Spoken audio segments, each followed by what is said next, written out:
InSight isn't just a Mars mission, it's really a mission to the terrestrial planet interiors. So Mars is kind of the Goldilocks planets. It's not too big, it's not too small, it's just right. If it was too big, it would have retained a lot of activity and erased all the evidence that we're looking for. If it was too small, it never would have undergone the same processes that form the Earth, and so it's really just right. Mars will give us this insight into early planet formation and early planetary processes. Understanding the details of the structure of the interior of Mars will allow us to address questions of planetary formation that we've only been able to guess at before. We are missing cold, hard data, and this is what this mission will provide.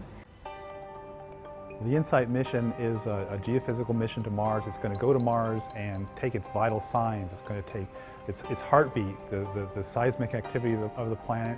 So we're going to be doing that using a seismometer, a very high precision seismometer, using techniques that have been well developed on Earth to get the understanding of the crust, mantle, and core, and sort of the relationship between those. It's going to take its temperature by measuring the thermal gradient of the surface, which tells how much heat is coming out. We also have a heat flow probe, we call it HP cubed, and what that does is it's going to basically take the temperature of Mars, and from that it'll be able to understand what the thermal flux is over the course of a full Martian year. And it's going to sort of measure its reflexes by looking at how the rotation wobbles with the tidal effects of the sun. Our final experiment is called RISE, and that's going to be looking at basically the wobble of Mars to help understand what the core size may be in composition. The Lockheed Martin flight system, our role is to build the aeroshell, the crew stage, and the lander. All three of those have extremely high heritage from Phoenix. 20 meters, 50 meters, standing by for touchdown. Touchdown signal detected. It's an advantage for us to use heritage designs because we're familiar with them, we've tested them, we've qualified them, they worked successfully on the surface of Mars. We have a really big head start. A lot of things have come together to make it possible to learn a great deal about the interior of Mars from a seismometer. So we have Kinest that's building our seismometer that's been under development for many, many years. What it does is it just sits on the surface of Mars, and it's like a stethoscope. It listens to what's going on inside Mars.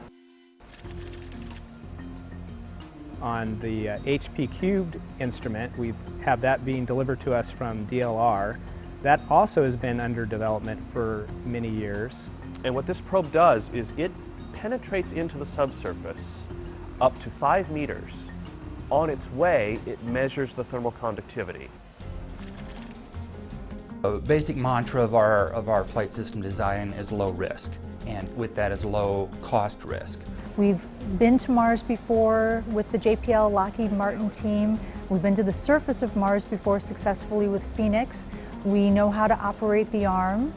The surface operations are much, much simpler than Phoenix. We're putting 2 instruments on the surface and then we're leaving them there with no ground-in-the-loop interaction, repetitive weekly uplink downlink sessions. We're just made to do this mission.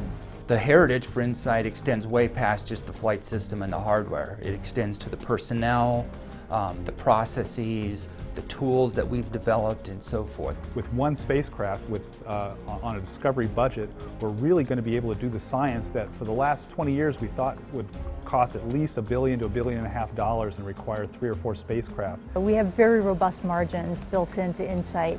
50% margin on our instrument deployment timeline. We have 50% margin on our science data collection. We have 500% margin on our daily data volume. We're in good shape. Well, I think this mission is going to generate a lot of excitement. We're already connecting to the public through Twitter and Facebook and on the web. We're going to be working with educators to put Marsquake data in the hands of the kids to actually work with it as part of their earth science curriculum and get an angle on planetary science at the same time.